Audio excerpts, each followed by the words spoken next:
So greetings to all the viewers of the Suffolk Crunch. Absolutely delighted to be here online with my good mate Timmy Wilkes, also known as the Botswanan Blue. How are you, Timbo? Where would we find you this afternoon, my buddy?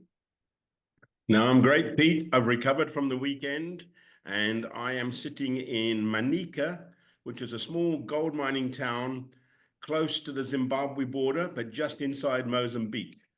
So I'm about 2,000 kilometers north of Cape Town. So you've managed to flee the scene of the crimes on Saturday. Did you have a good day? Did you enjoy the opening day of the season? It was quite a special day, yeah? It was a very emotional day for me. I never thought I'd see Town back in the Premier League. So to lose only 2-0 and to hold the mighty Liverpool for 57 minutes was amazing. Absolutely.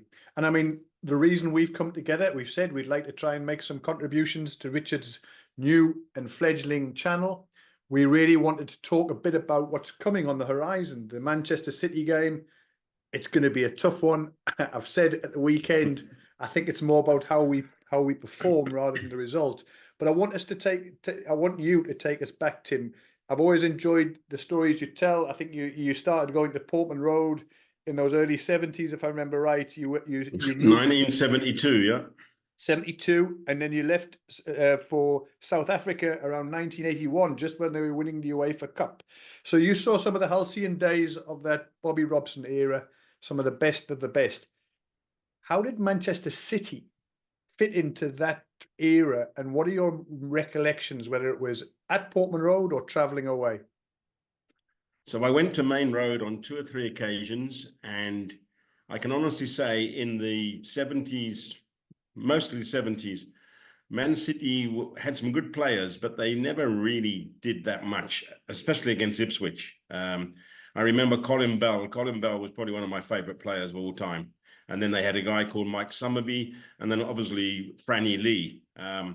But we never really worried about going to Main Road or them coming to Portman Road. It was always Liverpool, Arsenal and Man United that we wanted. So Man City weren't brilliant. But yeah, but the other memories that I have are meeting you in 2001 at Harrismith. Well, we'll get to Harrismith, of course. Before we get there, you talking about Mickey Summerby. I guess one of the connections there wasn't. I think he was also in Escape to Victory with Russell Osman, Johnny Walk, Kevin O'Callaghan, and that team. So yeah, really nice to hear. I mean, just before we get to Harrismith, I mean, what I can say about Manchester City is, I spent 4 years living in Manchester as a student, right around the time we were getting promoted up with that amazing team under John Lyle. And I lived literally 200 meters from Main Road as it was before, obviously, they out. And all I can remember about Main Road in particular, in deepest, Moss Side in Manchester, quite a tough area. And I went to watch, the only game I ever saw there was a 0-0 dreary draw against Crystal Palace, Manchester City against Crystal Palace. And the reason I'm raising this, Tim, if I told you that they were giving tickets away, literally, I was given a ticket. I was a student at the time, and we said, "We'll go. We've got to go. Can't be a student here after 3-4 years of living in Manchester, not going to Main Road." And sure enough, as we were arriving, about to go to the ticket office, the guy says, "Do you need tickets, lads?" Here's the ticket, literally giving it away. True story. And yeah, we watched. I think the highlight was the two goalkeepers of the era. I forget, was it Tony Coton, and who was the other guy? They were England's prospective number ones, as I remember. Joe Corrigan. Was Joe Corrigan? Oh, it was way after Corrigan's time. I forget. It'll come to me now. But yeah, Tim, and then Manchester City holds a very special place for the South African supporters here, or certainly a number of us. Sorry, Pete, before we get there, Pete, in 1981, I was sitting in the middle of the Northern Transvaal bush, listening to Man City versus Ipswich and the 1981 FA Cup final. Semi-final. Semi-final, sorry. What did I say? Quarter-final. So anyway, semi-final. And I remember Kevin Beattie broke his arm. Yeah. And in I think it was extra time, Paul Power curled the ball around Paul Cooper and Man City won 1-0. And I was sitting in the I was the only sort of expatriate person living for about 200 square kilometers. And I had a copper wire in the tree, bringing it down to my little portable TV in my caravan. So yeah, that was a bad memory of Man City. Yeah. Well, it still burns. If I understand, I mean, that's how many goals did Paul Power score? I don't know, but certainly that one hurt that day. Sure. Timmy, we were talking, we were overwhelming favourites to win that. I mean, we had the team of 81 there, right? So sure. Special team. Yeah. Special team. Yeah. Tim, take us to Harrismith and why that's important for some of us who lived here in South Africa. So we used to meet regularly when we were in the Premier League in pubs in Joburg, but there were guys living in Durban and guys living elsewhere in South Africa. And at the end of the season, getting towards the end of the season, we all decided to get in our motor cars and drive 5 or 6 hours to a pub come holiday resort. And we all had steak and chips and far too much beer and wine. And I remember watching Man City live in this pub with about 20 Ipswich supporters. And I had to go and look up the result. I knew we won, but I couldn't recall that Man City actually scored first. Scored first with the Gota, right? And then Matty Holland equalised, and then Martin Rooster scored the winner. And didn't we put them down? Didn't they go? They got relegated that day. I think that result kept Middlesbrough up and put Joe Royal's Manchester City down. That was May of 2001. Tim, May 2001, a long time ago. Yeah. And I mean, crikey, if we were to say, I'm not sure if we've met since then. I'm sure we would have in the Championship before they came up. I should have done my homework. But the bottom line is, we're now preparing for. I mean, the role reversals in the team fortune since then. If you look at the trajectory, it's only in the last couple of years that Ipswich could even begin to think about a Manchester City home or away. What are you expecting on Saturday, Tim?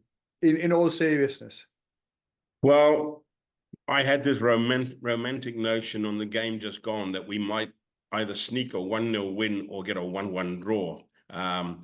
And that Liverpool first goal showed me the difference between the two teams, because it was simplistic, it was fast, it was pacey. And they opened us up like a tin of sardines, right? I mean, boom, boom, boom, boom, goal. It was fantastic. I stood up in the pub, if you remember, and I applauded. Oh, I said, what it was exceptional. What a goal. Yeah. So hint of offside, Tim. Hint of offside before that ball went through. I'm not a big fan of VAR. I think the goal deserved to stand because it was such a good goal. But I have to say to you, if Man City are on form on Saturday, and I think Colin said it in Talking Town, if they get an early goal, if Man City get an early goal, we might be in trouble.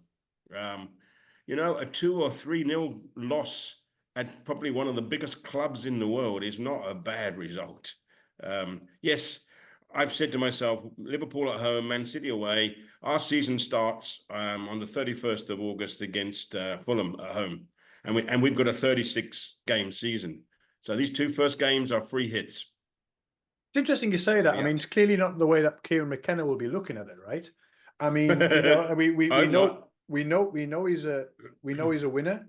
We know his mentality is that, you know, it's about performance. The results are almost, I'm not going to say secondary, but they, you know, he always talks and emphasizes performance over results.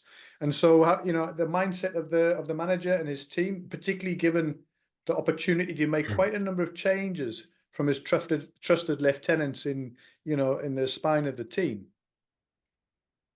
Yeah, but so it's probably come a little bit too early for us, for the likes of Calvin Phillips to be bedded in, and this Swedish guy, Jokusta, or whatever his name is. So I would, and Ben Johnson as well. I would like, and Sammy Smidic. I would like those guys who had 5 or 6 games under the belt before we go to the Etihad Stadium. So I still think, you know, Margate showed it last year. Horrible to bring that up, but nothing's impossible in football. Maidstone, Nothing is Tim. impossible. Maidstone. I thought it was Margate. I thought it was Margate. Maidstone, Margate. With all respect to our non-leaguers, I played against Margate. I played against Margate when I was about 18 years old. So was that for was that for Chantry Boys? Were you Chantry Boy yourself? No, it was for a team called Mistley United, just inside Essex, and we got 1 year we got to like the 8th round of the FA Cup or something stupid, and we played Margate, and we lost 4-1. But just for context, for those people who obviously don't know you, Tim, I mean, you've been following Town, as you say, from the early 70s. You moved to South Africa in 81, just around the time of the 81. Yeah. And then, but I mean, you had a season ticket up until quite recently, right? I mean, you dipped in and out of it.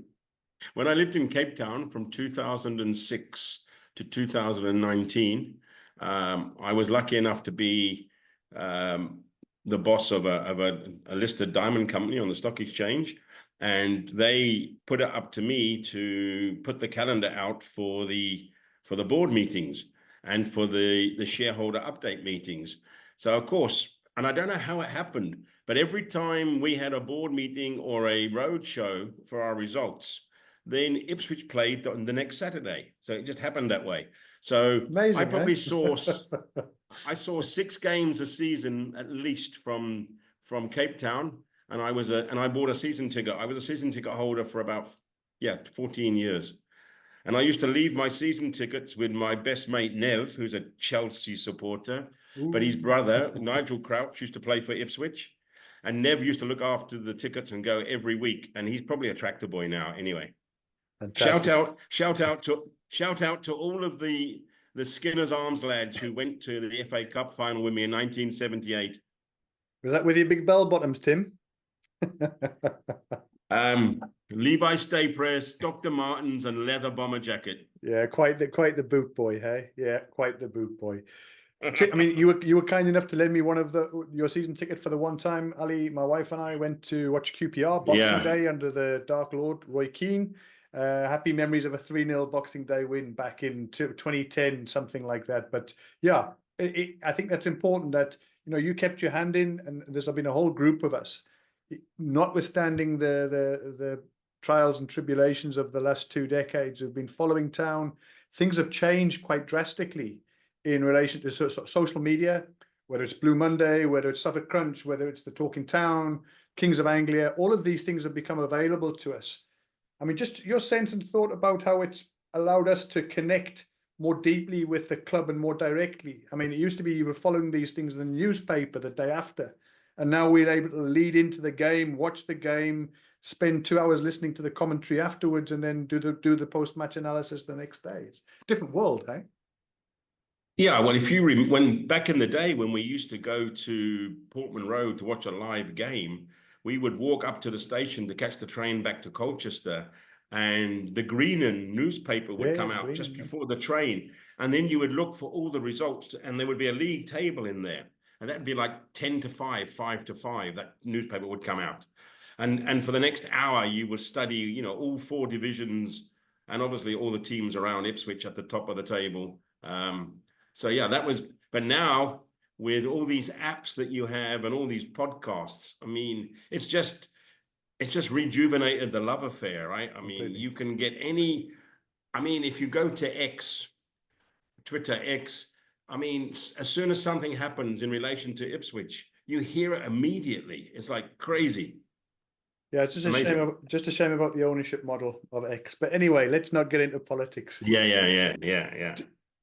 Tim, so give me a predicted result for Saturday, please. 3-0 to Man City. 3-0 Man City. Well, sorry, Timbo, guys. I'm going to go with 4-1. I do think we'll open our account. I think we'll go down 4-1. But I think we'll still look at that as being a celebration. Notwithstanding that would still be 0 points. But look, bottom line, it's about performance. I've made that comment at the weekend. I think McKenna will be looking for how his team responds. It will be a new team, I suspect. It'll be interesting to see who makes the cut from last Saturday with these new incoming. I mean, we know Kelvin Phillips Calvin Phillips is not going to be available given it's his parent club, but the rest of them should be available. So Tim, thanks as always. Appreciate your insights. Lovely to see you. Cheers, Mikey. And we go again before too long. Look after yourself. Keep safe. Cheers, Mikey. Bye. Bye.